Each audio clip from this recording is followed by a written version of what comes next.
Welcome, সবাইকে স্বাগতম। পরিচিতি।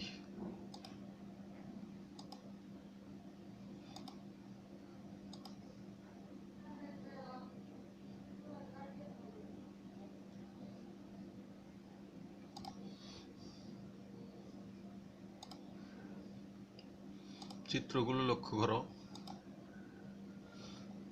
এখানে প্রতিটি চিত্র দেখা যাচ্ছে এটা একটি চতুর্ভুজাকৃতির বক্স। এগুলো সবই অনেকগুলো চতুর্ভুজ একসাথে। এহ একটি চতুর্ভুজ। এখানেও একটা চতুর্ভুজের ভিতর কয়েকটি চতুর্ভুজ অন্তর্ভুক্ত আছে। তাহলে আজকের পাঠ শিরোনাম হচ্ছে বিভিন্ন চতুর্ভুজ ক্ষেত্রের ক্ষেত্রফল নির্ণয়।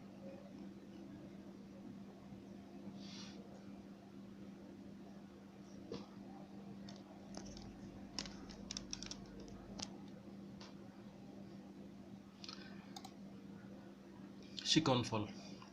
এই পাঠ শেষে শিক্ষার্থীরা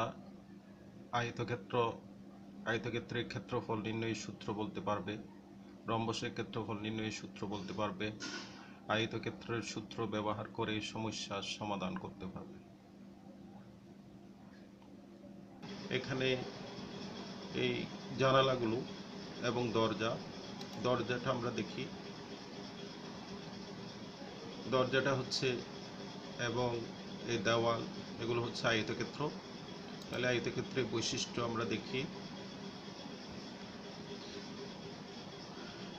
আয়তক্ষেত্রের বৈশিষ্ট্য। আয়তক্ষেত্র হলো একটি চতুর্ভুজ ক্ষেত্র যার বিপরীত বাহুদ্বয় পরস্পর সমান্তরাল ও সমান।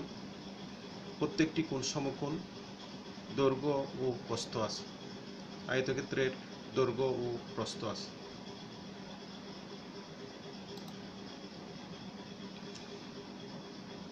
তারপর এখন আমরা জানালাগুলো দেখি। জানালার আকৃতি হচ্ছে বর্গক্ষেত্র। তাহলে বর্গক্ষেত্রের বৈশিষ্ট্য হচ্ছে, বর্গক্ষেত্র হলো একটি আয়তক্ষেত্র যার 4টি বাহু সমান, প্রত্যেকটি কোণ সমকোণ, দৈর্ঘ্য ও প্রস্থ সমান।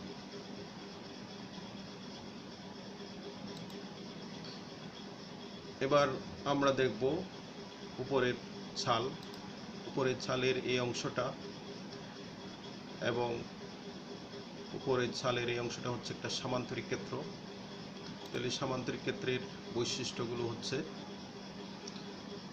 সামান্তরিক ক্ষেত্র হলো একটি চতুর্ভুজ ক্ষেত্র যার বিপরীত বাহুগুলো সমান্তরাল, দৈর্ঘ্য প্রস্থ উচ্চতা আছে। উচ্চতা হলো দৈর্ঘ্য দুইটির মধ্যে লম্ব দূরত্ব। দৈর্ঘ্য দুটির মধ্যে লম্ব দূরত্ব হচ্ছে সামান্তরিকের উচ্চতা।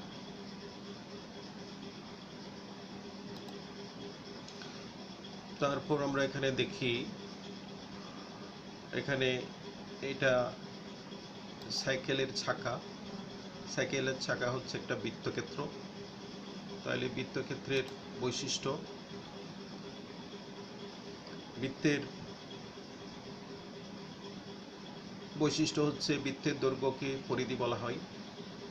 বৃত্তের দৈর্ঘ্যকে পরিধি বলা হয়। কেন্দ্র হতে পরিধির দূরত্বকে ব্যাসার্ধ বলা হয়। এই কেন্দ্র থেকে পরিধির দূরত্বকে ব্যাসার্ধ বলা হয়। তাহলে বৃত্তের দৈর্ঘ্য, বৃত্তের কোন একটা বিন্দু থেকে চতুর্পাশে ঘুরে আসলে যে দৈর্ঘ্যটা পাওয়া যায় সেটা হচ্ছে বৃত্তের পরিধি। পরিধিস্থ বিপরীত দুইটি বিন্দুর দূরত্ব হলো ব্যাস। পরিধিস্থ বিপরীত দুইটি বিন্দুর দূরত্ব হলো ব্যাস। ব্যাস সমান ডি সমান 2r, এখানে আর ব্যাসার্ধ।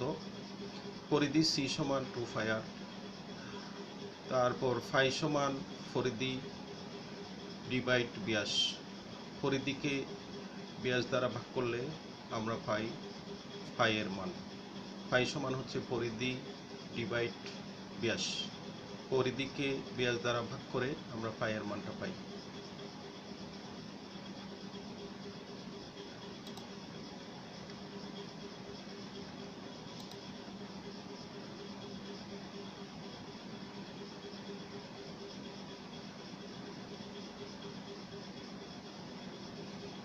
তারপর এটা হচ্ছে ঘড়ি।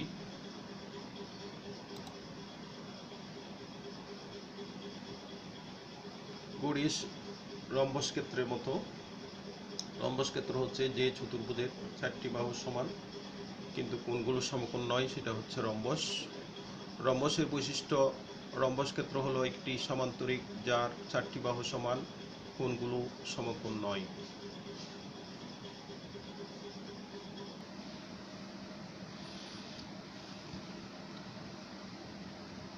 চতুর্ভুজ ক্ষেত্র, আয়তক্ষেত্রের পরিসীমা।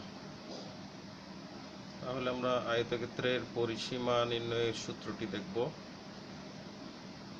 আয়তক্ষেত্রের পরিসীমা সমান, তাহলে 4টি বাহুর দৈর্ঘ্য যথাক্রমে এ বি, এ এবং বি হলে তখন পরিসীমা এ প্লাস বি একক equal to 2 into A plus B একক, অর্থাৎ 2 ইন্টু দৈর্ঘ্য প্লাস প্রস্থ। আয়তক্ষেত্রের পরিসীমা 2 ইন্টু দৈর্ঘ্য প্লাস প্রস্থ। বর্গক্ষেত্রের পরিসীমা,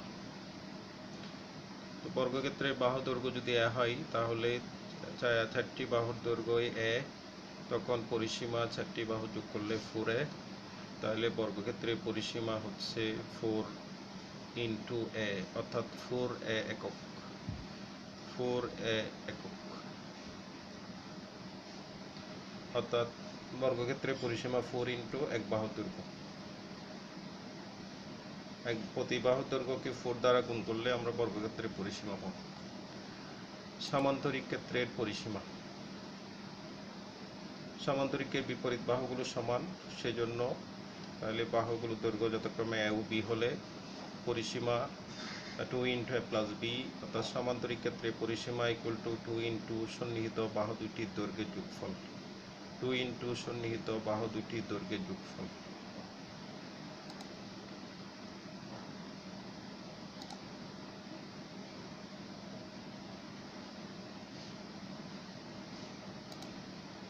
ট্রাপিজিয়াম ক্ষেত্রের পরিসীমা, ট্রাপিজিয়ামের ক্ষেত্রে 4টি বাহু যেহেতু ভিন্ন ভিন্ন, তাহলে বাহুগুলো এ বি সি ডি, তাহলে ট্রাপিজিয়াম ক্ষেত্রের পরিসীমা সমান A plus B plus C plus D একক, অর্থাৎ ট্রাপিজিয়াম ক্ষেত্রের পরিসীমা সমান 4 বাহুর দৈর্ঘ্যের যোগফল।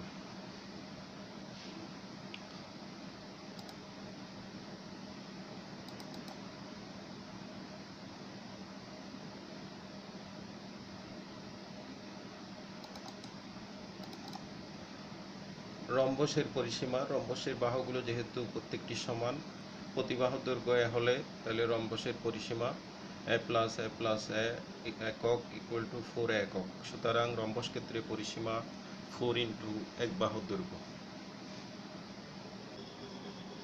কোন ক্ষেত্রের ক্ষেত্রফল কি?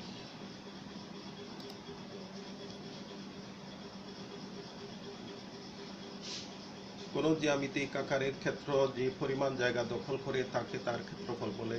নিম্নে কয়েকটি জ্যামিতিক চিত্রের ক্ষেত্রফল দেখানো। আয়তক্ষেত্র, ত্রিভুজ, বৃত্তক্ষেত্র। ক্ষেত্রফলের একক কি? ক্ষেত্রফলের একক হলো বর্গ একক।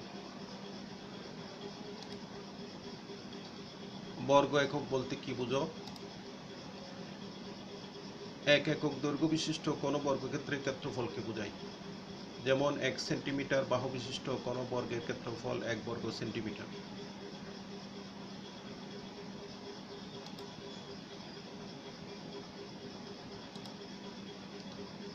গড়টির ক্ষেত্রফল কত?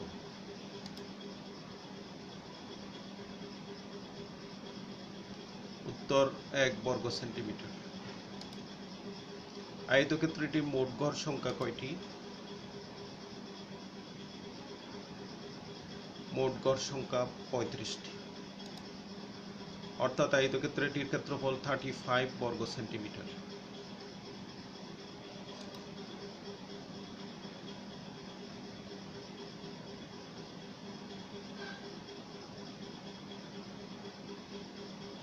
তাহলে এখানে দৈর্ঘ্য বরাবর ঘর আছে 7টি, a ইকুয়াল টু 7 সেন্টিমিটার। প্রস্থ বরাবর ঘর আছে 5টি, b ইকুয়াল টু 5 সেন্টিমিটার। তাহলে আয়তক্ষেত্রের ক্ষেত্রফল সমান 35 বর্গ সেন্টিমিটার, অর্থাৎ আমরা লিখতে পারি আয়তক্ষেত্রের ক্ষেত্রফল সমান দৈর্ঘ্য গুণ প্রস্থ।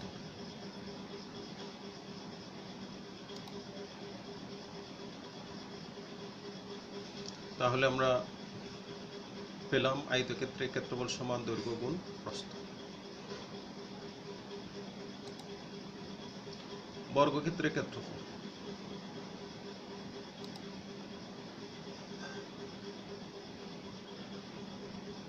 বর্গক্ষেত্রটির মধ্যে দৈর্ঘ্য বরাবর 60টি বর্গ আছে, প্রস্থ বরাবর 60টি বর্গ আছে, অর্থাৎ এখানে ইকুয়াল টু 7 সেন্টিমিটার। সুতরাং ক্ষেত্রফল সমান 7 × 7 ইকুয়াল টু 7 × 7 বর্গ সেন্টিমিটার ইকুয়াল টু 7 স্কয়ার বর্গ সেন্টিমিটার। তাহলে বর্গক্ষেত্রের ক্ষেত্রফল সমান আমরা পাচ্ছি বাহু স্কয়ার। বর্গক্ষেত্রের ক্ষেত্রফল সমান বাহু স্কয়ার। ত্রিভুজ ক্ষেত্রের ক্ষেত্রফল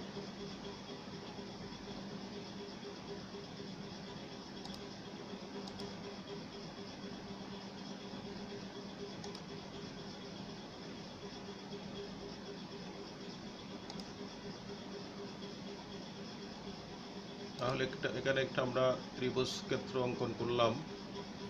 তারপরে এখানে আমাদের 1 2 3 4টি ত্রিভুজ ক্ষেত্র অঙ্কিত হলো। ত্রিভুজ ক্ষেত্র ACE এর ক্ষেত্রফল, ত্রিভুজ ক্ষেত্র ACE এর ক্ষেত্রফল সমান ত্রিভুজ ক্ষেত্র ACF এর ক্ষেত্রফল। আবার ত্রিভুজ ক্ষেত্র BCD এর ক্ষেত্রফল সমান ত্রিভুজ ক্ষেত্র BCF এর ক্ষেত্রফল। তাহলে সুতরাং ত্রিভুজ ক্ষেত্র ACE প্লাস ত্রিভুজ ক্ষেত্র BCD ইকুয়াল টু ত্রিভুজ ক্ষেত্র ACF প্লাস ত্রিভুজ ক্ষেত্র BCF ইকুয়াল টু ত্রিভুজ ক্ষেত্র ABC।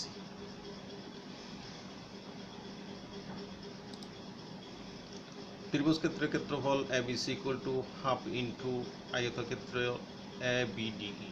আয়তক্ষেত্র ABDE, তাহলে ABDE এর ক্ষেত্রফল হচ্ছে AB into AE, AB into AE বর্গ সেন্টিমিটার। তাহলে half into AB into CF বর্গ সেন্টিমিটার। AE এবং CF সেম দৈর্ঘ্যের। Half into B into H বর্গ সেন্টিমিটার।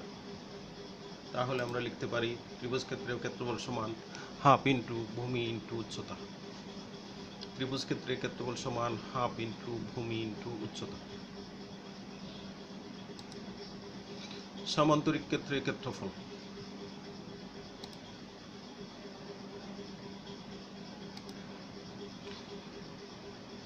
BCG এর ক্ষেত্রফল ইকুয়াল টু ত্রিভুজ ক্ষেত্র BCG এর ক্ষেত্রফল, BCG এর ক্ষেত্রফল ইকুয়াল টু ত্রিভুজ ক্ষেত্র ADH এর ক্ষেত্রফল। এখানে সামান্তরিক ABCD সমান আয়তক্ষেত্র ABGH। সামান্তরিক ABCD সমান আয়তক্ষেত্র ABGH ইকুয়াল টু ভূমি ইন্টু উচ্চতা। তো ভূমি হচ্ছে, উচ্চতা হচ্ছে H, তাহলে I ইন্টু H। উভয় ক্ষেত্রে ভূমি A এবং উভয় ক্ষেত্রে উচ্চতা H, তাহলে সামান্তরিক ক্ষেত্রের ক্ষেত্রফল সমান ভূমি ইন্টু উচ্চতা।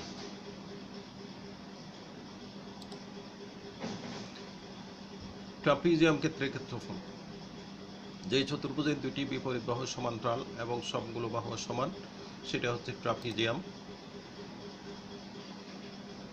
ট্রাপিজিয়াম ক্ষেত্র ABCDA ত্রিভুজ ক্ষেত্র ABC প্লাস ত্রিভুজ ক্ষেত্র ACD। সম্পূর্ণ ট্রাপিজিয়ামটিকে দুইটি ত্রিভুজ ক্ষেত্রে বিভক্ত করা হলো।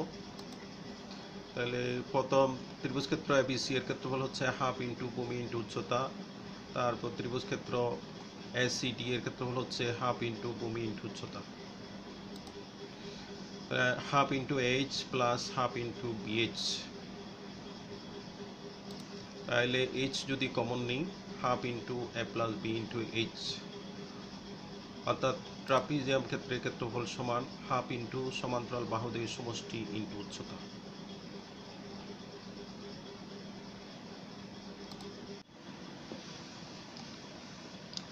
আয়তাকার একটি ফুলের বাগানের দৈর্ঘ্য 150 মিটার, প্রস্থ 100 মিটার। বাগানটিকে পরিচর্যা করার জন্য ঠিক মাঝ দিয়ে 3 মিটার চওড়া দৈর্ঘ্য প্রস্থ বরাবর রাস্তা আছে। রাস্তার উপরের তথ্যটি চিত্রের সাহায্যে সংক্ষিপ্ত বর্ণনা দাও। খ রাস্তার ক্ষেত্রফল নির্ণয় করো। গ রাস্তাটি পাকা করতে 25 সেন্টিমিটার দৈর্ঘ্য এবং 12.5 সেন্টিমিটার প্রস্থ বিশিষ্ট কয়টি ইটের প্রয়োজন? তাহলে এখানে একটা আমরা বাগান দেখতে পাচ্ছি। বাগানের দৈর্ঘ্য এবং প্রস্থ বরাবর দুইটি রাস্তা ঠিক মাঝামাঝি দিয়ে, এখানে বাগানের দৈর্ঘ্য ইকুয়াল টু 150 মিটার, বাগানের প্রস্থ 100 মিটার। তাহলে আমরা ক অনুযায়ী প্রথমে চিত্রটা আঁকবো। চিত্র এঁকে দৈর্ঘ্য প্রস্থ উল্লেখ করলেই আমাদের কয়ের অ্যান্সার হয়ে যাচ্ছে। খ রাস্তার ক্ষেত্রফল নির্ণয় করো। রাস্তার ক্ষেত্রফল ইকুয়াল টু 3 × 150 প্লাস 3 × 100, অর্থাৎ এদিকে রাস্তার প্রস্থ হচ্ছে 3 মিটার। এখন 3 × 150 আমরা এই রাস্তাটির ক্ষেত্রফল পাচ্ছি, আবার 3 × 100 তখন এই রাস্তাটির ক্ষেত্রফল পাচ্ছি।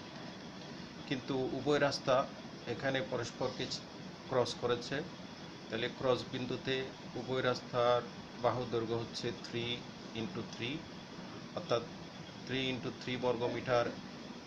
এরিয়াটা আমরা দুইবার হিসাব করলাম, সেজন্য -3 × 3 বর্গমিটার, অর্থাৎ 450 + 300 -9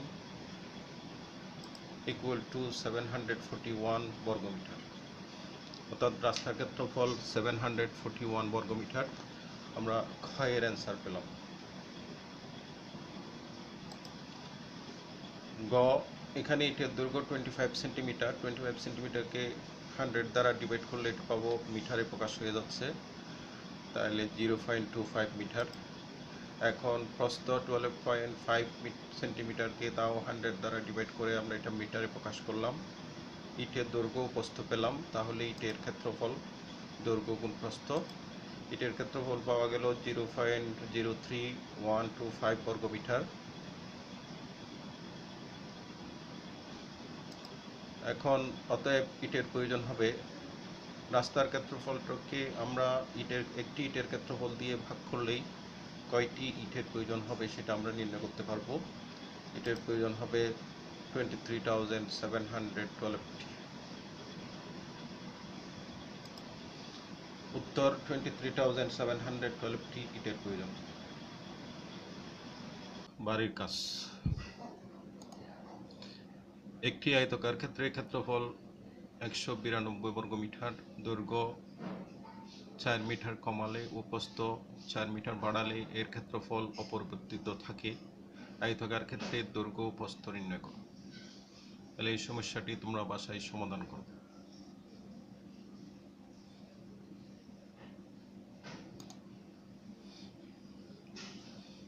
থ্যাংক ইউ, সবাইকে ধন্যবাদ।